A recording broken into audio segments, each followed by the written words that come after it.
உயிர்த்தெழுந்த இயேசு கிறிஸ்துவின் வல்லமை ஊழியங்கள் வழங்கும் இன்றைய வேத வசனம்.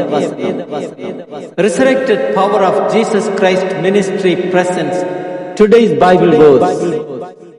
Blood of Jesus. Definition of blood. Blood is a body fluid in human and other animals that supplies to cells nutrients, oxygens, and takes away from those cells metabolic waste products. What the Bible tells about blood. The life of the flesh is in the blood. Without the shedding of blood, there can be no forgiveness of sins. It is the blood that makes atonement of sin for one's life. In the Old Testament, the priest offered animals' blood over and over again. But this repeated shedding of blood never permanently removed the curse of sin. When Jesus came and offered up his life, pouring out his blood on the cross, the perfect sacrifice had finally been made. Benefits of the blood of Jesus. Blood of Jesus redeems us. Blood of Jesus purifies our hearts and minds. Blood of Jesus brings us into fellowship with God. Blood of Jesus makes peace with God. Blood of Jesus washes away sins and cleanses our guilty conscience. Blood of Jesus gives power and authority over the devil. Blood of Jesus gives us healing. Blood of Jesus gives us protection. Blood of Jesus reconciles us to God. Blood of Jesus gives us forgiveness.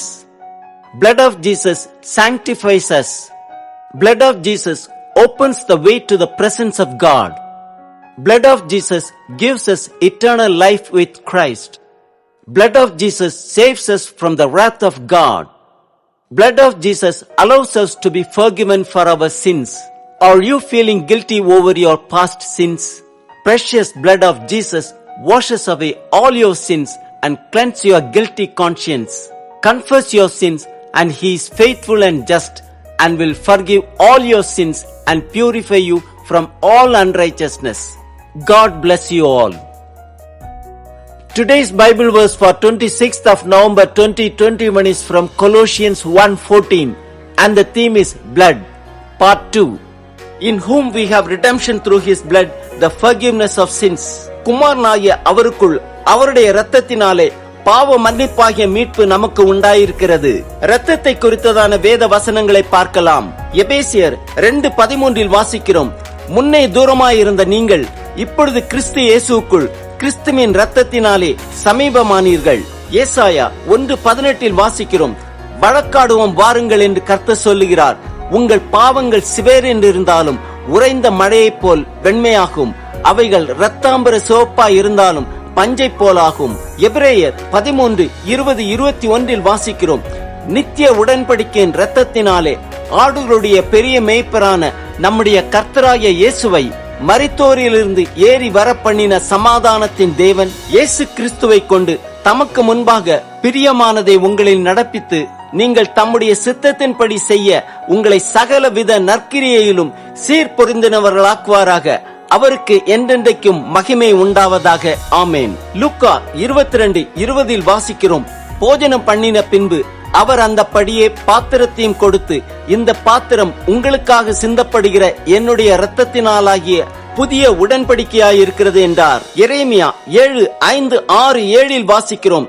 நீங்கள் உங்கள் வழிகளையும் உங்கள் கிரியைகளையும் நன்றாய் சீர்படுத்தி நீங்கள் மனுஷனுக்கும் உள்ள வழக்கை நியாயமாய் தீர்த்து பரதேசியையும் திக்கற்றவனையும் விதவையையும் ஒடுக்காமலும் குற்றமில்லாத இரத்தத்தை இந்த ஸ்தலத்திலே சிந்தாமலும் உங்களுக்கு கேடுண்டாக அந்நிய தேவர்களை பின்பற்றாமலும் இருப்பீர்களேயாகில் அப்பொழுது நான் உங்கள் பிதாக்களுக்கு கொடுத்த தேசமாகிய இந்த ஸ்தலத்திலே உங்களை சதா காலமும் குடியிருக்க பண்ணுவேன். ஆபகுக் 2:12 வாசிக்கிறோம். இரத்த பழிகளாலே பட்டணத்தை கட்டி அநியாயத்தினாலே நகரத்தை பலப்படுத்துகிறவனுக்கு ஐயோ. எபிரேயர் 10:4 வாசிக்கிறோம். அல்லாமலும் காளை வெள்ளாட்டுக்கடா இவைகளுடைய இரத்தம் பாவங்களை நிவர்த்தி செய்ய மாட்டாதே. வெளிப்படுத்தின விசேஷம் 12:11 வாசிக்கிறோம். மரணம் நேரிடுகிறதா இருந்தாலும் அதற்கு தப்பும்படி தங்கள் ஜீவனையும் பாராமல் ஆட்டுக்குட்டியின் இரத்தத்தினாலும் தங்கள் சாட்சியின் வசனத்தினாலும் அவனை ஜெயித்தார்கள். ரோமர் 3:24-25-26 வாசிக்கிறோம். இலவசமாய் அவருடைய கிருபையினாலே கிறிஸ்து இயேசுவில் உள்ள மீட்பை கொண்டு நீதிமான்களாக்கப்படுகிறார்கள்.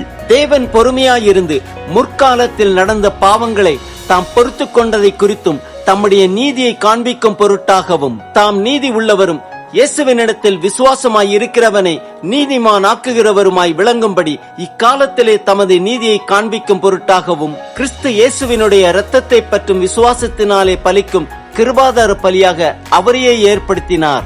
எபிரேயர் 10:28-29 வாசிக்கிறோம். மோசேயினுடைய நியாயப்பிரமாணத்தை தள்ளுகிறவன் இரக்கம் பெறாமல் 2-3 சாட்சிகளின் வாக்கினாலே சாகிறானே.